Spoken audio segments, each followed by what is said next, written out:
আজকে আমি এই মাংসের কয়েকটা পিস দিয়ে চিকেন থাই স্যুপ বানাবো এবং ঘরে থাকা যেগুলো উপকরণ আছে সেগুলো দিয়ে বানানোর চেষ্টা করব। এটা বানাইতে বেশি কিছু লাগে না, অল্প কয়েকটা ইনগ্রেডিয়েন্টস লাগে। আর স্যুপটা দেখতে যেমন লোভনীয়, খেতেও কিন্তু দারুণ মজা লাগে। এই স্যুপটা বানাইতে বেশি কিছু লাগে না, ঘরে থাকা উপকরণ দিয়েই হয়ে যায় এবং সাথে যদি একটু চিকেন স্টক থাকে আর কিছুই লাগে না। আমি এখানে পেঁয়াজ কুচি, মরিচ কুচি এবং রসুন কুচি করে নিয়েছি। কোনো কিছু বানাইতে গেলে দেখা যায় তার আগে এই কুচি করাটাই বেশি ঝামেলার লাগে এবং এটা হয়ে গেলে মনে হয় আমার অর্ধেক রান্না হয়ে গেছে। এই স্যুপটা বানানো খুবই সহজ, বেশি টাইম লাগে না, মাত্র 10 থেকে 15 মিনিটের মধ্যে রেডি হয়ে যায় এই স্যুপটা দেখতে যেমন লোভনীয়, খেতে কিন্তু দারুণ মজা। আর ছোট বিশেষ করে বেবিরা যদি থাকে, ওরা যদি পছন্দ করে তাহলে আপনার আর চিন্তাই করতে হবে না। কুচি এবং রসুন কুচিগুলো একটু লাল লাল হয়ে উঠলে আমি দিয়ে দিব কাঁচামরিচ, একটু বেশি করেই দিব, বাঙালি বলে কথা, ঝাল না হলে তো আমাদের চলেই না। তারপর দিয়ে দিব এক হাঁটু পানি, এক হাঁটু পানি না আর কি, আমাদের তিনজনের যতটুকু লাগে অতটুকু পরিমাণে পানি দেওয়ার চেষ্টা করব।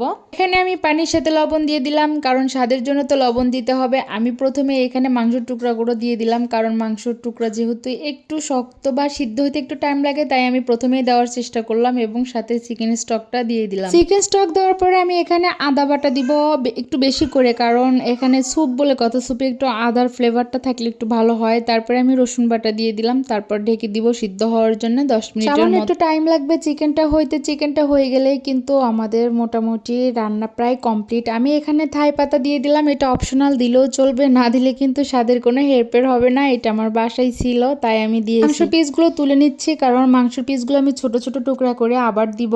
এই ছোট ছোট টুকরা করে দিলে কি হয়, স্যুপের মধ্যে এটা যখন মুখের দাঁতের নিচে পড়ে, এটা আমার খুবই ভালো লাগে, আমার ছেলেরও খুবই পছন্দ। এই তো ছোট ছোট টুকরা করে নিয়েছি, সেটা আমি আবার সুপিয়ে দিয়ে দিলাম। এরপর আমি দিব কর্নফ্লাওয়ার। বাসায় যদি কর্নফ্লাওয়ার না থাকে সমস্যা নাই, আপনারা চালের গুঁড়া 2 চামচ চালের গুঁড়া নিয়ে একটু পানি মিশিয়ে তারপর দিয়ে দিবেন। আমার যেহেতু এখানে কর্নফ্লাওয়ার বাসায় আছে তাই আমি এটাই দেওয়ার চেষ্টা। কর্নফ্লাওয়ারটা মেশানোর পরে আমি আস্তে আস্তে স্যুপের ভিতরে দেওয়ার চেষ্টা করব, কারণ একসাথে যদি ঢেলে দেই তাহলে দেখা যাবে যে নিচে বসে যাবে এবং খেতেও মজা লাগবে না, জিনিসটা এক জায়গায় দলা পেকে যাবে। আচ্ছা, আমি একটা ডিম দিব, ডিমটা একটু ফেটে নিব, তারপর কর্নফ্লাওয়ার যেভাবে দিয়েছি ওইভাবেই দিব, কারণ যদি আমি না দেই তাহলে ডিমটাও এক জায়গায় বসে যাবে এবং দেখতে সুন্দর লাগবে। এই তো আমার রান্না প্রায় রেডি হয়ে গেছে, কারণ ডিমটা ঢেলে দেওয়ার পরে আর কোনো কাজ থাকে না, একটু বলক উঠে গেলেই দেখা যায় যে আমার রান্নাটা শেষ। এরপরে যদি আপনার ধনিয়া পাতা দিতে মন চায়, কেউ কেউ পছন্দ করে, অনেকেই পছন্দ করে না, লেবু অ্যাড করার পরে আপনি একটু ধনিয়া পাতা উপর দিয়ে দিবেন, বাস হয়ে গেল